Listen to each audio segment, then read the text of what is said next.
What was that? What was that? Screen inception? Yes.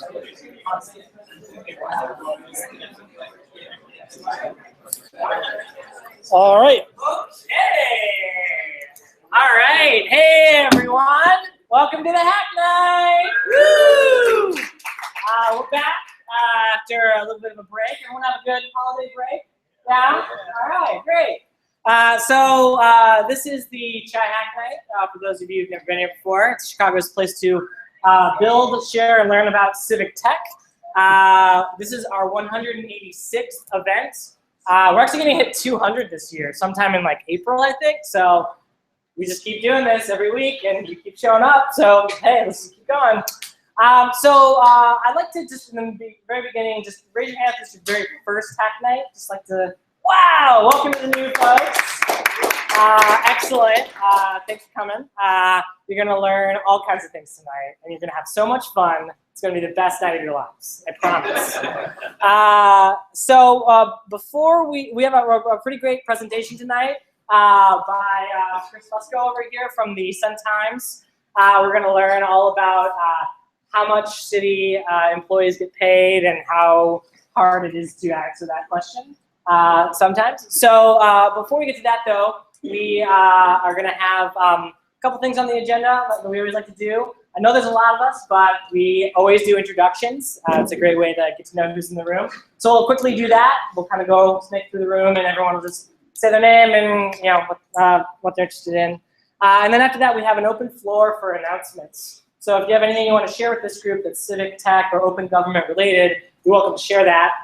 We actually have a Google Doc, which you're looking at right now, that anybody can edit. Anybody. So don't do anything wrong. But you can get to it from a couple places. One is we have a website for this event. It's ChiHackNight.org, which Christopher has up right here. And you can click on this button that says Agenda on the homepage. And then I also tweeted out a link to it along with the live stream. We do a live stream of this event thanks to Christopher. For those of folks who are not in this room, you do not have to watch the live stream. You're here already, so you're fine. But for those who aren't, they can watch it, and it will be archived for later. So anyways, anybody can, oh look, wow, live, this is live right here. Anybody is welcome to add their announcements to the announcements section if you scroll down a little ways, Christopher. And we'll just read through those, and if anybody has anything they want to share, you also just raise your hand too, and we'll get it on there. So I think, is there anything else before we start the intros? Bathrooms here. Bathrooms are there, like around the corner. Okay, so I'll go ahead and start with introductions. I'm Derek Eater. I'm the co-organizer of this event. I like to build stuff with open data, and I run a company called DataMade with some of these folks over here. Hi, my name is Christopher Whitaker. I'm a civic technology consultant and part of the Code for America Brigade. I am Greg, I'm a partner at DataMade. Eric is in, brain surgeon. I am Kathy Day, I'm a developer at DataMade. Hi, I'm Daniel, the deputy, and I researcher at ChiHackNight. I'm Nick Mader. I'm also a researcher at Chapin Hall. We do work on child defense developer policy. I'm Zach D'Amato, co-founder of the Root Project. We reconnect community and urban waterways, and we're installing wetlands in Chicago for the summer. I'm Sam Goodman. I'm a high school science and computer science. Cool. Let's get back up to Josh here. Yeah. Hi, I'm Josh Kalo. I'm an open data consultant working with Cook County on open data. And I'm a bit of a civic technologist with Microsoft. Jake Reiner, I'm the big data specialist at Microsoft. Hey, Brian Shepard, I'm one of the enterprise managers at Microsoft. My name is Sharon Melchista. I'm one of the lights. Steven Vance, the transportation reporter with Street Squad. My name is Luke Rock. I'm a student at the University of Chicago. Interested in what is the Fred Dahlmeyer, transportation planner. I'm Martha Brewer. I'm a PhD student at Northwestern, and I'm also part of the community ministry. Chris Fusco, not a brain surgeon. Oh yeah, there's 6 of these guys. Hey, my name is Peter Garcia into data activism and long-term reach. Nice. My name's Cindy. My background is in community organizing. We'll go Claire. Yeah.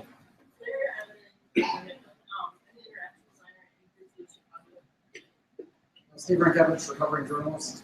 Dave Hutchison, I do community engagement. Steve Edgar, is Youth Public Affairs, consultant, all things IT, and commerce.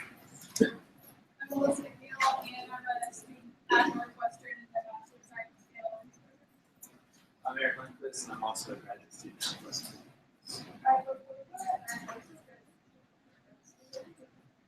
I'm David, and I always think that this is a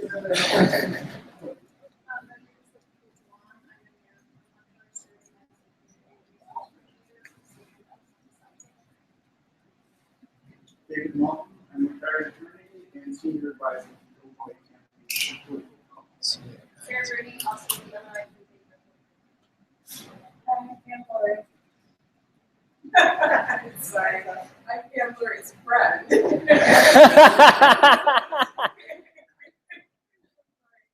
name is referral health manager. I also active in my communities, some of my communities like volunteer organizations and have to do with children.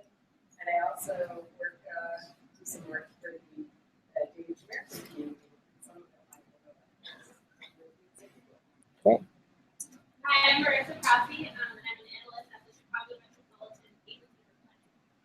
I'm Alexis Cable, and I'm a fellow at the Hello, everybody. My name is David Elliott. I'm founder at Myron Gates Software.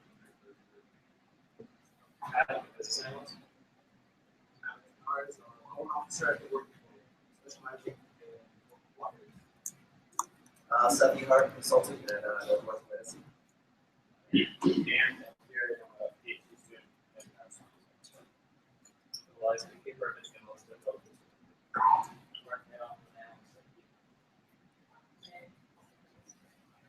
Roderick, I work for the Daily Herald.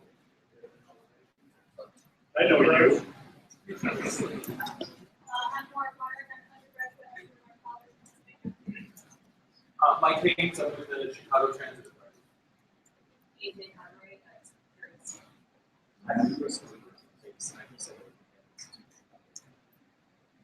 Martin, I'm a transportation planner.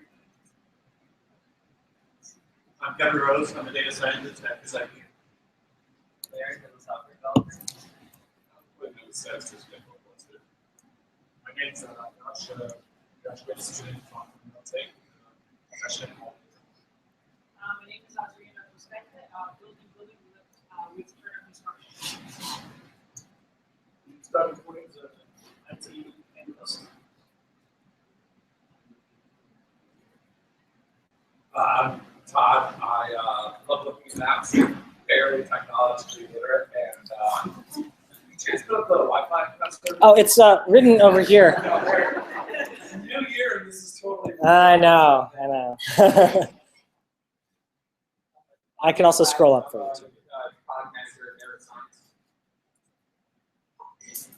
I'm Joel Linwood, the Public Information Officer for the Cook County Bureau of Technology.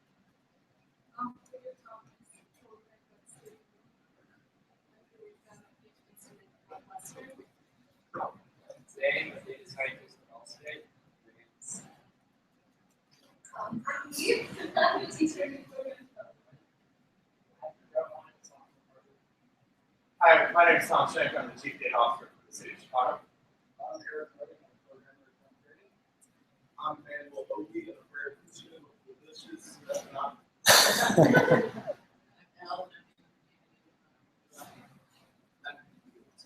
I'm Kevin Budnowski. I work with Novo, an ed tech company in the city. We help people in jail and prison learn and rehabilitate. I'm Kevin Way. I'm the new Microsoft Civic Tech Fellow, and I'm also a student from the University of Chicago, part of the Institute of Optics Tech Team. We help under-resourced nonprofits with their digital strategy. Angela, I'm also from the I'm Lena Sandlin. I'm with Health and Disability Advocates, and I just looked at gigantic holes in my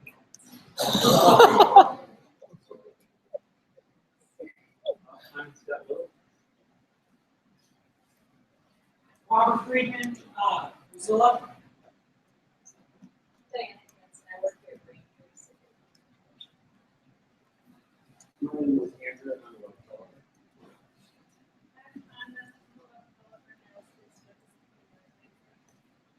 My name is Andre. I'm an EPA student in the network.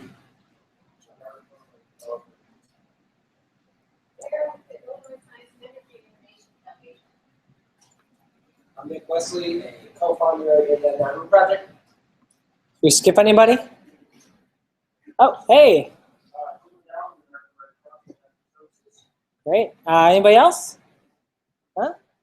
Okay, awesome. For those of you who just walked in, there are a few seats up here if you want to sit down, or you could look cool and stand in the back. It's your choice. So we'll move on to announcements. I'll start reading the things off the list. But like I said, if you got something after we get to the end of it, just raise your hand and we'll call on you. So long 2015. Oh wait, it's 2016 already. Christopher and I wrote a blog post about this very event. Look, it's you. And all the things we did last year. So feel free to read it. Some of the highlights are this sweatshirt, a bunch of people, community feedback session, new sponsors. Microsoft is a new sponsor as of like a couple weeks ago. Yay. And we can see some of your shining, beautiful faces here, some of the people who lead breakout groups, and then some of the different presentations we've had. So let's see if we can top 2015 this year. It'll be hard. Moving on, speaking of this sweatshirt, there's a t-shirt version of it. If you would like to buy one for $11. Is anybody wearing a t-shirt right now? No? Oh man, it's totally, I know it's winter, but come on. So anyways, I have them. If you want it, 11 bucks, and it can be yours. Moving on to Hive Chicago Buzz. Robert. No, you can do, I'll accept PayPal or a check as well. All right. My name is Robert. I'm with Mozilla. We run a network of youth serving organizations in Chicago we call Hive. We're having a hack day in locations because it's not just tech, it's also about community source solutions that are non-technical, activism, or initiatives. The hack day, we've got 2 days, Friday nights a kickoff celebration, hangout, and Saturday is a working day. We'll have workshops in the morning, sessions in the afternoon. The website, highchicagobuzz.org, has a lot of great information for you. We're looking for a diversity of participants on this day. The core audience are young people and educators in Chicago. You'll get to work alongside those young people and educators to help bring innovative solutions to issues that they have. We've articulated some of those issues on the website. You scroll down there as how might we questions, things like how might we help young people identify their transportation obstacles and solve them? How might we connect young people to new learning opportunities? How might we engage teachers through events? We have cool projects we're working on, some of which have been floating around here too. Peter Colbert, who's over there, is working with a group of young people on a platform that can help young people teach their teachers how to use technology or suggest technology solutions for their teachers. We'll be having workshops like things like an educator who's going to be showing different mapping tools to the community that they can use to do citizen science data collection in their classrooms for learning partners. So it'll be a really fun and exciting dynamic day. Check out the different how might be questions that we're addressing. You can contact us through this website. You can sign up in our for the event. You can find me later if you have any additional questions. Developers, designers, policy folks, lawyers, teachers, parents, students, Derek, everyone's invited. So come join us and we'll see you there. Thanks for the invite. Oh, thank you, Adam. It is on the 22nd, 23rd, it's Friday, Saturday at Blue 1647. If you've not been there yet, it's an amazing community technology center, and I recommend you come and check it out just for that, if nothing else. So, yeah, that's my piece. Cool. Thanks you, Robert. Thank you. All right.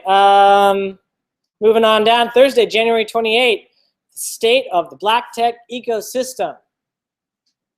Everybody figured it, so that's why I said we're working on how we can make the Black Tech community here in Chicago and the city. So one great thing that we're doing is we're bringing together all the Black Tech organization leaders and showcasing them key leaders across the city, technology, business, civic, and community. So we're going to have about 4 to 5, 10 talk style leaders that do amazing work in the city and also have information set up yet for other organizations that are doing amazing work. So it's going to be a one-stop shop for anyone who's interested in some of the movers and shakers, organizations in the city, making a difference. We'll be able to come out, see what they have going on, their meeting for 2016, connect with the leaders, be able to do things. So we're having that on a very local basis. So the link is in there. Our events tend to sell out very quickly, so we make this one invite only because we got the right mix of people in the room. You know, doing it again, one of the things we want to do. So if you all feel like you fit that criteria, you're interested in this type of information, then feel free to just fill out the form or submit recommended folks that will be there at that night. Thanks, and see y'all later. Cool, thank you. Look at all these cursors that are clicking on this next one. It is something that I read over the break. This person did scraped a bunch of data from GitHub, which is our sponsor tonight, by the way. They bought the empanadas. Yay! Unrelated. And they used it to try to figure out who is in civic tech and what are they doing and how are they related to each other. And they made what I actually thought was a pretty cool network graph of all the different groups that are out there. So feel free to browse around. You'll see some familiar faces or names if you know. If you know the space, Code for America, for example. Hey, Datamade's in there, my company. So check it out. It's kind of interesting to browse around. It's by no means everything and everybody, but it's a cool way to sort of view what's going on in this pretty diverse, large space. Cataloging the City Hall Laquan McDonald emails. Yeah. Steven, you want to tell us about that? I didn't write that. I did. So, Laquan McDonald was shot and killed by a police officer in October 2014, and on New Year's Eve, the city released 3,085 emails of internal conversations between IPRA, the Independent Police Review Authority, Chicago Police Department, City Hall, and Department of Law. So myself and about 14 other volunteers have read 90% of them and recorded the from, the to, the gist, and whether or not parts were redacted and what was likely in the redaction, if you could infer that.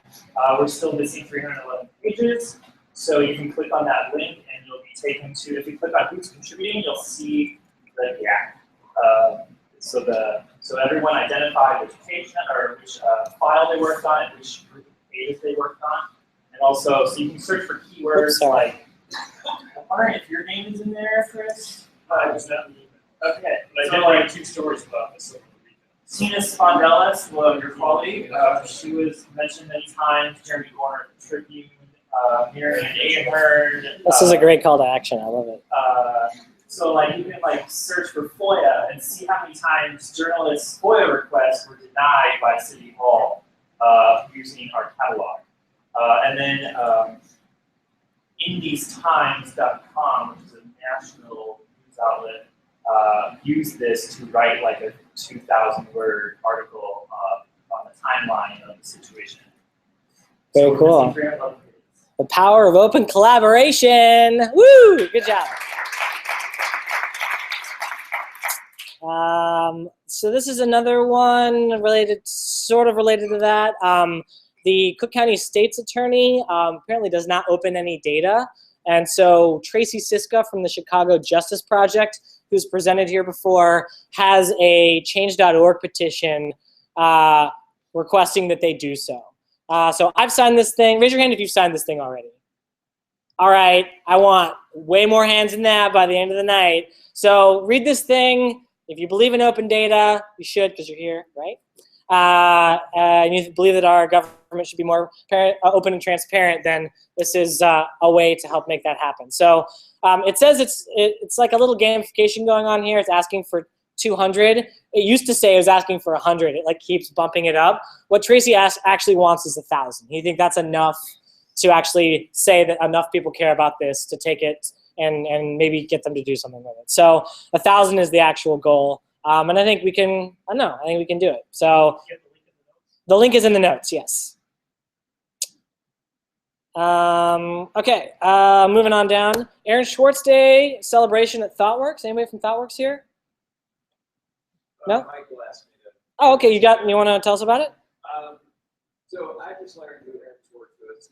He was a pioneer in Yes. open source and open data and kind of led the charge opening up academic journals and publications. Did a lot of great things for the movement, and he died in 2013 when he was being investigated for doing these things. Mm-hmm. So ThoughtWorks is having a memorial, and it's open to people who want to come. Yeah, Aaron Schwartz has done a lot of things for, he's done a lot of things, but he's done a lot of things particularly for open data. And he used to work at ThoughtWorks too, so which is why ThoughtWorks is putting it on. So yeah, you guys should go to it. It's a good event. Civic Tech 101 feedback. Christopher? Sure. So if this is not your first time here, then you've probably gone to my Civic Tech 101. Wait, let's raise hand. Who's gone to Civic Tech 101? That's pretty good. Look at all these people who you've taught. So every year I revamp it. I'm going to revamp it early because I'm helping Code for America run Code Across. And so if you've ever gone to my class and had feedback on my class, I would appreciate just some notes in the link. I'm going to be making another YouTube video either this week or next week, and just wanted to get some sense of feedback before I landed another one. Cool. Moving on down the line. That's it for the announcements that are written down on this page. Does anybody have anything they want to share? There's jobs that we'll get to in a sec, but not job related. Yeah.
Great, thanks. You came to the right place, first of all. And second, we have breakout groups, so you should mention that again when we do that, and some folks I'm sure will help you.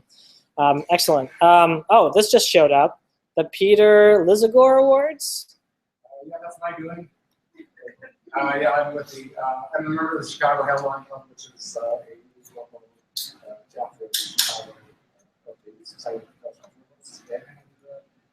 And this is one of the big awards contests in the city, and it now has a data journalism.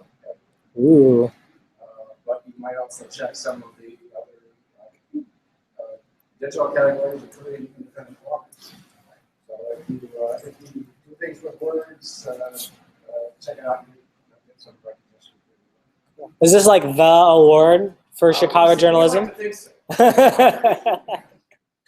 Very cool. Thank you. Any other?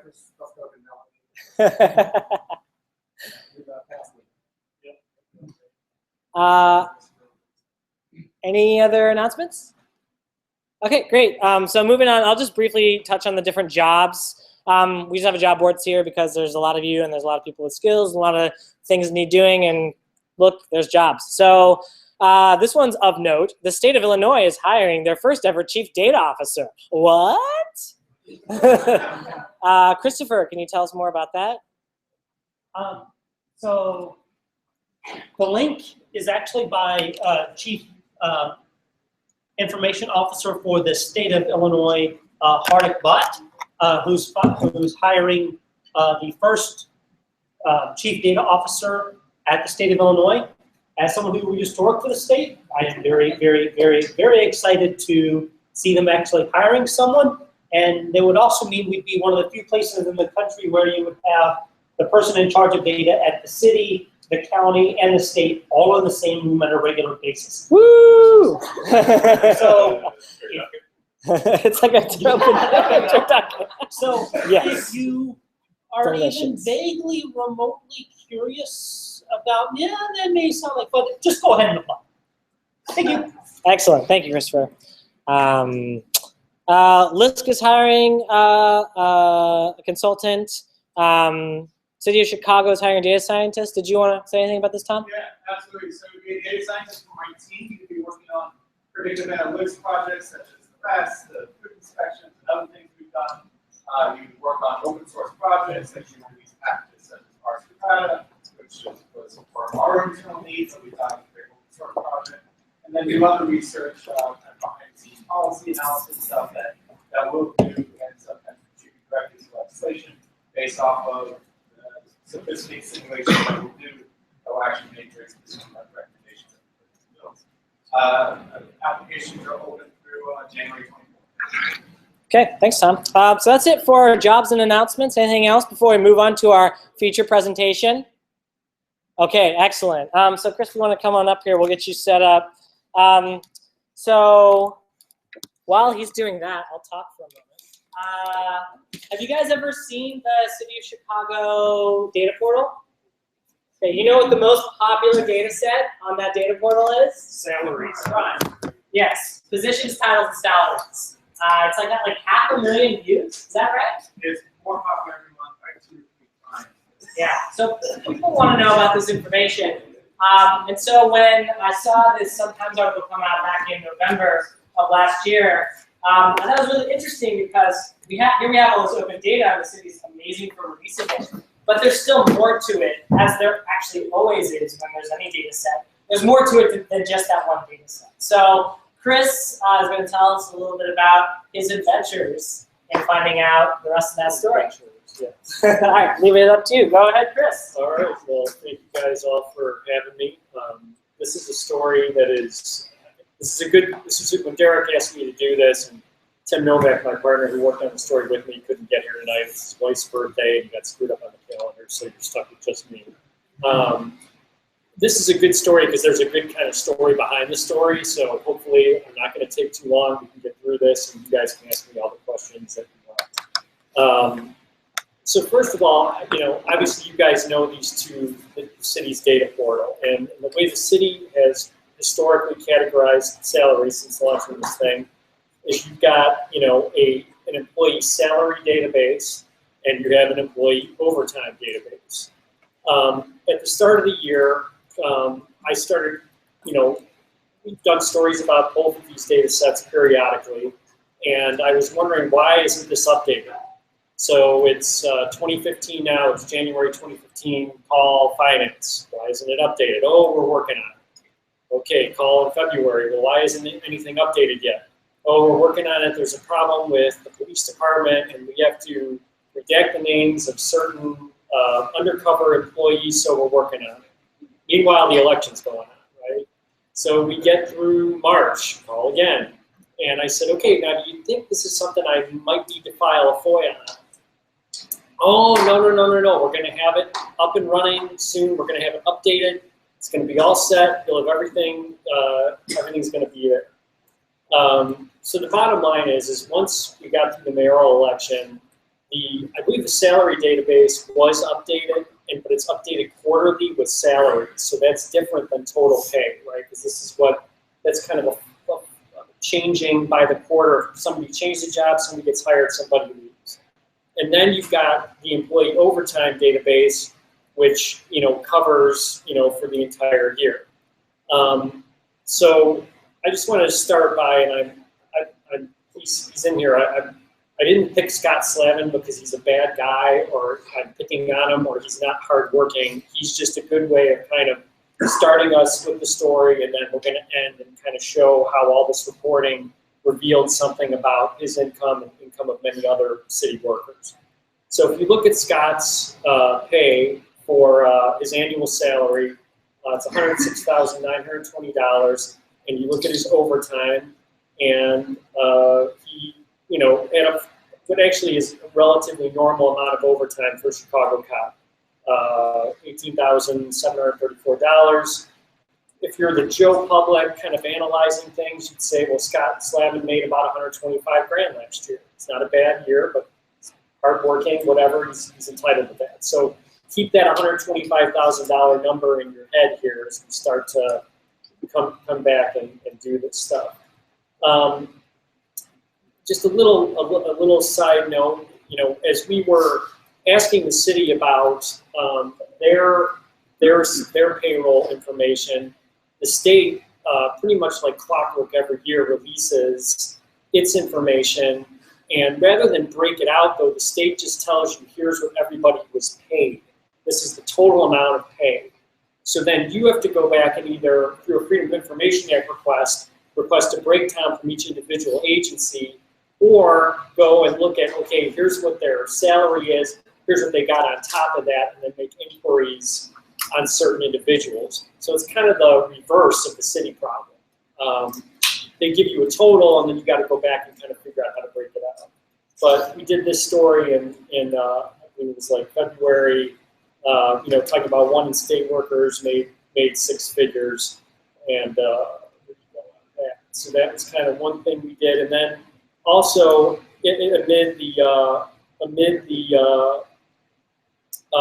hubbub of kind of going back and forth with City Hall, I FOIA'd Cook County for what they paid all workers in 2014, and pretty much, I think within the 5-day window, they produced the information. So I had to merge these 2 data sets. I mean, what Cook County does is they'll give you 2 Excel files, one for the medical system and one for everybody else.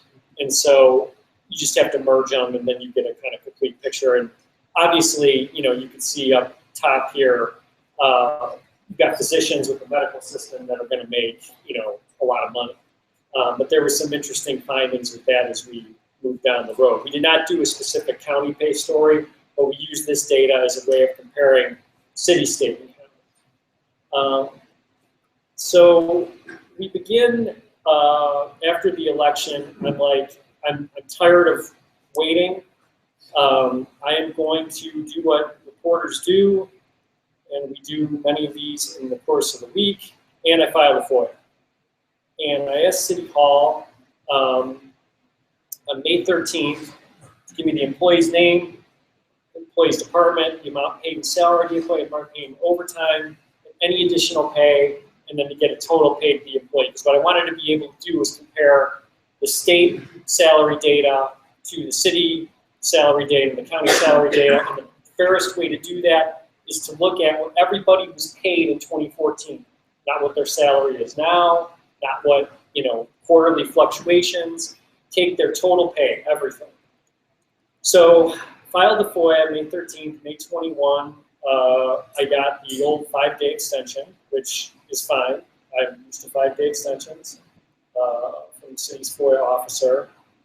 Unfortunately, this went beyond a 10-day extension, so I had to, the city didn't really produce any data. So we have this mechanism where reporters can appeal to the Illinois Attorney General's office.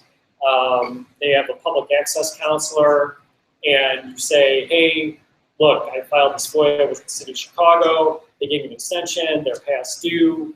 Can you help me, have them turn over this data? So I appealed to the PAC. PAC got involved, and on July 2nd, the city responded, and to my request for what everybody was paid in 2014 by saying, here's a couple links for you, Fusco and Novak. Here's the two databases I just showed you. Here's the salary, and here's the overtime. That's not what I asked for. But when the city did update the overtime data, Franz Spielman and I did go in and do a story about overtime, just specifically overtime focused. And of course, Sun Times website, which has more problems than anybody can ever imagine. We found out about 10 workers made $100,000 or more in overtime, and this story kind of went into the rationale behind that. The city comparing costs of hiring one new police officer versus paying one to go work, a lot of overtime. Stop it. Nice job. All right. So anyhow, we did do an overtime focused story. Got that out of the way, and I sent Derek the links, and I didn't know there was a Google Doc. He'll put in, or I'll put in, all of these stories into the Google Doc. So let's kill that. Let's go back to our regularly scheduled PDF file. Let's screw it up. All right, so we move on, and I got, this finally now, after going back and forth, keep in mind, by July 9th now, I'm pretty frustrated because I've asked the city, I've been talking about this with the finance department folks since January. I've been waiting for it, and then I tell them specifically what I want. I wanted what everybody was paid in a very clear FOIA, and they try to send me back, well, here's our 2 links, have a nice life. So then I go back to the public access counselor, and I said, all right, here are the problems. The salary data in the first link is updated quarterly, which makes it impossible to determine each employee's salary in 2014. Also, several city employees have the same name, which makes matching the salary and overtime data difficult. Finally, the city not responded to my request for information about potential bonuses or annuity contributions or any other pay paid to staff. So we go to the PAC calls City Hall, and like magic, on August 18th, I get a nice response back from the new FOIA officer, Molly Poppy, who has actually been very helpful and very good to work with on this stuff. Based on the clarification provided by the Public Access Bureau, we are now responding to your FOIA request with an enclosed spreadsheet that includes department employee name, employee title, wages, salary earned, all overtime, all additional pay or other pay received during 2014, and total pay for all employees. Yes, this is what I want. 8 months later. And I'm excited. Maybe we can start to get this story finally off, because once you have the data, it's not hard to do, right? Well, let's keep reading. We have the undercover officers thing, which was sorted out. Sensitive CPD personnel are going to have their name redacted. But then there's the also.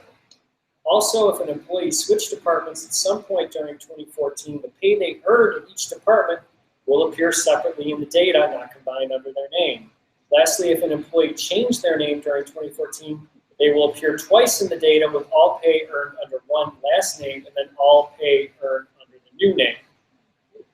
That's a problem. And this would then set us off on another 3 to 4 months of trying to clean the data. So let's go to, oh snap, that's right, Sometimes website. Okay. All right, so let's look at what City Hall gave me. 2014 earnings. Other pay, overtime pay, salary and wages, grand total. Sort by grand total. Let's just do that.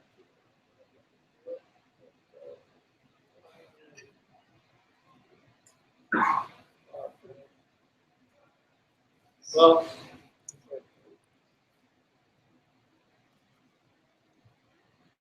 all right, so, you start to look at this, and a few things jumped out at me, obviously, right off the bat. we already had an idea about the overtime. So I already known that Fire Captain Seal had 122 grand in overtime. He was in my other story. I knew his salary, but this was the category that really stuck out, was the other pay. And this is something that is not reflected in the data portal. So that began us to go on kind of a two-pronged hunt to figure out, number one, what is the other pay for? And then also to try and figure out our situations where we have duplicates. And we're very lucky at the Sun-Times. We have a former Tribune journalist who is now does freelance data. His name is Darnell Little. He does a lot of work at Medill, and the guy is just an excellent guy to work with on stories like these. So I started just identifying, building some pivot tables, trying to figure out, all right, here was the total by department. Here's other pay. Saw that police and fire were the ones that were racking up most of the other pay, 128 million and 118 million respectively. When I just went and did the OT numbers again, and these matched kind of verbatim what the city had posted previously. So then I started working with Darnell, and we needed to figure out how many duplicates there were. And this ended up being a pretty big challenge, because Darnell ended up coming up with quite a few. I mean, you can see, the challenge here is that you could have, especially in police and fire, you've got a lot of fathers and sons with the same name, different jobs. That could be a father and son who, it could be a father who just changed jobs during the year. It could be a father and a son who have the same name and have different jobs. So this was quite the challenge. So what we did was talk to Darnell, and Darnell goes, "Well, go back to the city and have them give you employee IDs." And I'm like, "Well, that's a great solution, Darnell. You're much smarter than I am. I should have requested that at the outset. We wouldn't have had a problem." Go to Molly and say, "Hey, if you can give us employee IDs, Darnell can run all this and we'll be great." And employee IDs, for some reason, even though they're not social security numbers, and I think they're unique to just city employment, employee IDs are not releasable under Freedom of Information Act, which is incredible. So I said to Molly, "Well, can we find another solution?" And the solution she came up with was, "You give me your list, I'll go to our data people, and we will try to not give you an employee ID, but we will assign a separate number, a unique number, a unique identifier that you guys can then use to manipulate this." And for the most part, it worked. Now, there were a couple cases, though, where it was obvious that there was some sort of screw up, because the numbers didn't look right to me, and they didn't look right to Darnell, because we would have like a person with the same name earning, well over $100,000 each, and we kind of reasoned that those were separate people. So we ended up identifying that universe of people, and then going back to Molly, Poppy, and winnowing it down to the point where we have our database that we posted with the story using a Google Doc, because of course, again, sometimes technology, our website is actually powered by a gerbil running through a wheel that tends to make the thing run. But we did end up posting it this way, and it was, at the end of the day, it was I was frustrated with the city, because obviously if Cook County and the state were able to turn this over relatively quickly, it was frustrating not to be able to get the data, but I think the city learned a lot about a new way to post this. We'll see if this is how, if they do end up doing this, it's kind of their standard practice. But let's go back to our Officer Slavin. Let's find him. So based on public sources before we did this story, you would surmise, if you're going to add the two databases together, that Slavin made 125.6. Well, now we learned he made 180. Largely 56,000 of that being his other pay. So once we identified the other pay universe, I filed another FOIA, and I wanted to know, can you tell me the breakdown of who a universe of about 50 employees were, and what is the other employee, what did the other pay mean? And what we learned is that other pay can be everything from retroactive salary to uniform allowance to education, tuition reimbursement, stuff like that. But in Slavin's case, police and fire have a lot of, the other pay category ended up being $256 million, which is more than the total overtime pay. And that was a big, that was kind of the big reveal of the story, I think, was how much falls in this other category. In Slavin's case, he made $14,600 because he worked special police details, so roadside detail and something called saturation, where in response to crises, police saturate these areas and guys go in and there's specialty pay for that. We learned about things called baby furlough days in the police union contract. We initially thought this was like the cop had a baby or their wife had a baby or whatever, and they take off for the, it's not. Baby is, in this case, means mini. So it is like an extra furlough, extra vacation time, and oftentimes these get cashed in. So Slavin cashed in about $1,600 worth of that. He cashed in about $2,400 in personal time. He cashed in $10,000 in comp time. And then another unique part of this was we learned that like supervisors in the police department get quarterly overtime paid to them, but this isn't counted as regular overtime, it's counted as other pay. So that was one thing, and then just one other reveal, and I only bring this up because Derek thought it was interesting. Fire department scheduling is a very interesting, unique thing nationwide. In Chicago, the way the scheduling works is there's something called a daily day. If firefighters worked their normal shifts and didn't have a daily day mixed in there, they would end up working what would average out to be 55 hours a week. So to bring that down to closer to a 40-hour week, we have this daily day. But if you end up getting called in to work a daily day, and that daily day falls on holiday, you would get paid 60 hours for your 24-hour shift per the contract. So there are things in here that have historically been built into city labor contracts, and hey, we get it. And we put this in the story, and we quoted, we asked the union leaders about it. These are not easy jobs. I don't want to go out there and get shot at. I don't want to run into a burning building. But going back to the days of Richard J. Daley and historically, things got built into these contracts that once it's in a labor contract, it's really hard to take it out. So that explains a lot of some of the specialty pay and other pay and incentives that kind of ended up building this other category.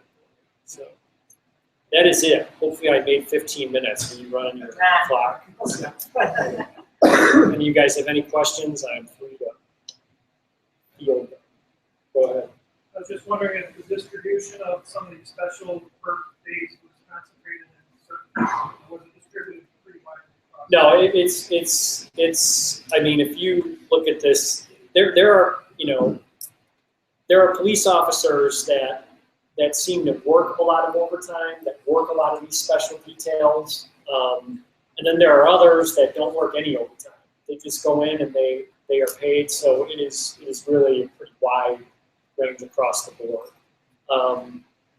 One thing, just kind of looking, we did chart. I mean, this is an example too of like how newspaper presentation versus newspapers. I don't care if it's us, the New York Times, the Tribune. We still haven't figured out a good way to replicate the power of the paper, I think, on the website. I mean, that cover, says a lot. And we were able to do, I think, a pretty cool graphic that kind of showed, kind of how things shake out among the top paid folks. I was just wondering, have you talked to any rank and file police or fire folks that might be not happy? Well, all these people got phone calls. If you're on this list, you got a phone call, and in most cases, an email. I meant the ones that didn't report. No, we did not talk to them. Yeah, no, I mean, we did not, we did not call, if you weren't in the story, we did not call.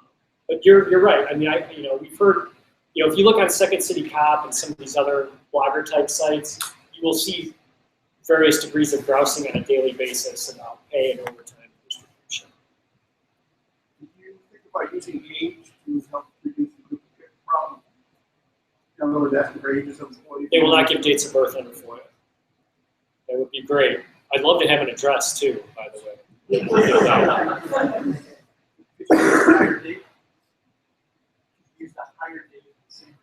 Higher date might have been a way to do it.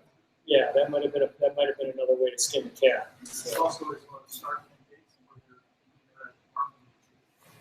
Yeah, I'm just trying to think like starting out. I mean, a lot of the cops that were cashing in. Charts.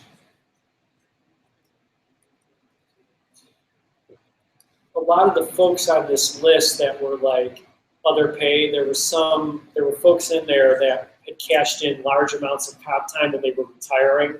So that's how we knew some of that other pay was retroactive comp time built up over the years. When you looked at the breakdown of other pay, did you get a breakdown for specific individuals before requests, or just by department or sort of aggregate? What we did is we got it by department, and then we looked at the top other pay people, sorted it that way, and then kind of selectively picked 50 names to request on. And the city was very good about, once we got off the dime here, the city was good about working with us. It took a while to get off the dime. So for pension contributions and the pension eligibility, which of these numbers? That's a good question. Overtime, and this was in the story because we knew, I've learned this lesson in the past, overtime is not pensionable. Some of the other pay is, depending on how it's counted, but for the most part, you're looking at, the end 4 years of salary based on the highest salary for pension. But it does include some other pay sometimes. Yes. So does that include a pension contribution? No, pension contributions are made, you make. Does the city have a pension contribution? Oh yeah, the city pays. The city pays. No, the city pays. We're paying into pensions ourselves through tax dollars and whatnot. I mean, this is the whole. Now you're going into pension funding crisis. Employees pay into their pensions, so cops and firefighters pay a certain percentage. Any unionized, 90% of the city payroll is union, as is the same way with the state.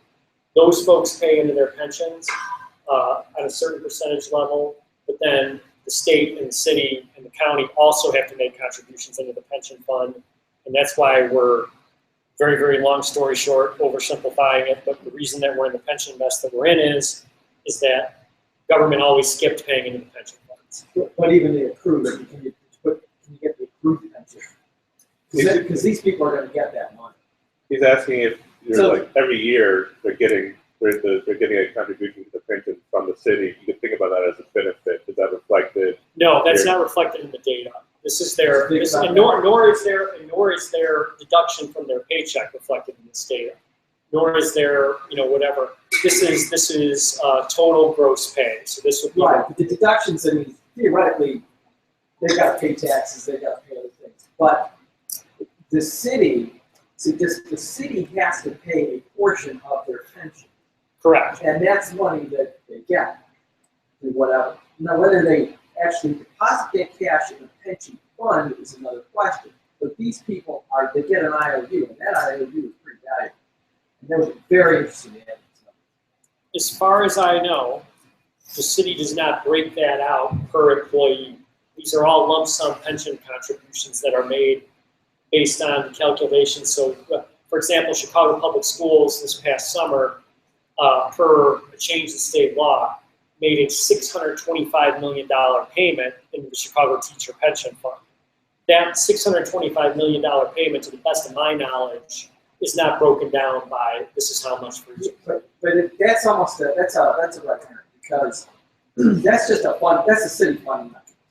What's relevant here is what's owed to these people on a pension on a per person basis. It may or may not be available, but how they fund it's sort of another issue. It's a big issue, but for purposes of the database, it'd be really interesting here is to find out sort of what's their contribution level to the city. Yeah, I don't know.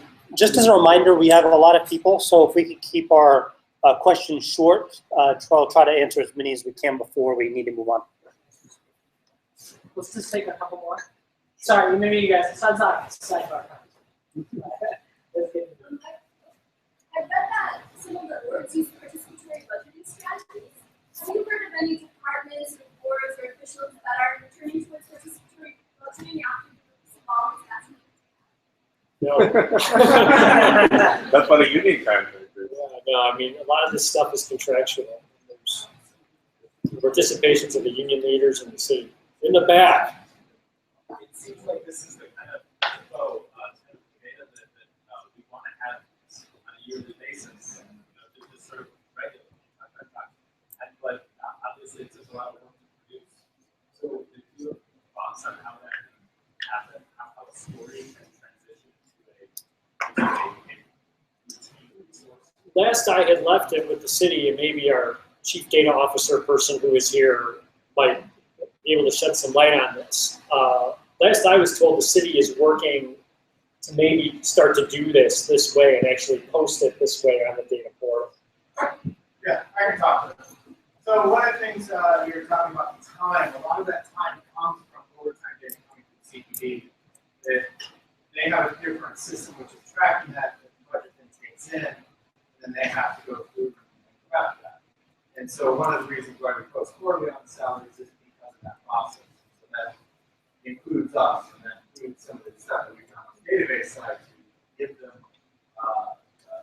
some of the practical concerns they have. Is when you saw there was a pivot table, in essence, with this using more computing power, some of the work that they're having to do must be just long. So we think we're getting that shorter, so it's not taking as long to do simple data preparation, because we get into the day and age where we have long data preparation, we should have that to deal with that. The bit on the not releasing the employee IDs, that, yes, that's per policy. We follow that on the data portal, not with the salaries, but elsewhere. The main reason there is because employee IDs are used to access different components. So you could reset passwords. It's one of the key questions that we ask you. So it's not something that we generally blast out. It's not as pretty, say, Social Security number, which is beyond all that. But it's something that we tend not to publish too much because it could be abused in the wrong hands, not necessarily your hands, but certainly you can imagine a situation where you start getting stuff that's called an employee before and set a password. This, yeah, there might be some advantages to it now since they kind of sat down and were able to figure out because we're able to use all some of the other long computing times and put this together, where this might be more feasible now because some of the rules we have to go through to do this the first time. Because yeah, there's a lot of Irish names that get repeated. This is somebody who's trying to combine it myself, and you see repetition. Michael Patrick is Oscar firefighter.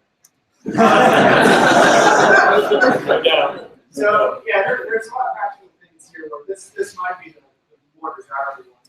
One of the big things, of course, is just make it easier to piece these things together. We're doing some work on that because if you're doing overtime data, it's not as straightforward. Most things are not as straightforward as you think, where it is show me how much overtime this particular person earned. It's actually combining. I mean, the larger issue here too is, you know, when you're talking about employees earning over $100,000 in overtime or doubling their pay for these, it gets back to the whole, and we got into this issue in the story about police staffing, and at what point is our cops, you know, busting their humps to, you know, work this kind of money, and at what point does that have a detrimental effect on policing tired? Same thing with fire. You know, there's all kinds of, you know, wider issues that when you see these kind of numbers that get raised. Derek, you're running the show. I can stand here all night and shoot my trap. Closing thought. Well, just one quick thought. In 10 seconds. You gotta get going. 5 seconds? We got one How does behind. that compare to the BGA database? BGA is aware of this story. I think they may be trying to do BGA database. BetterGov.org does a great job. They have something in there called a future pension database too that maybe gets to some of these issues as to who's going to be eligible for a pension and when. But I would encourage all of you to go on their website at bettergov.org and see what they've posted. It's another good snapshot. But they post just straight salary data as governments respond, no overtime and no other pay. Green shirt, you were Last question. Yeah, is there a way to get more granular, like by demographic, like race or by precinct? Or by gender? Specifically for police data? I'm just curious how granular you can get the data. Ooh, that's an interesting question. I'm not sure, I was also thinking about hire dates and stuff. I don't know that hire dates will work in this case because what if you're the same person and you start and end and start and end again? You could be going to a different job and you could be a different person. I don't know if that would work that well. So, the mayor has, the mayor's office has responded to requests of employee breakdown by race and I think by gender. So that's happened before. It's happened before, but I don't know that under FOIA for an individual, I think they will give you race and gender stats. I don't know if they will give you an individual's race and gender. You can contact gender, you need census data, last name for race. Those are usually accurate. Oh, no. Not in my world, they're not. I would not trust, just look at Chicago Fire. One of the guys' names is Kelly Severide. I mean, I am not going to trust some census thing when, Kelly Severide is a man on Chicago Fire. I mean, I know it's a fictional character, but you got a lot of people in these databases. I would not trust that at all for our purposes. All right. Well, thanks again, Chris.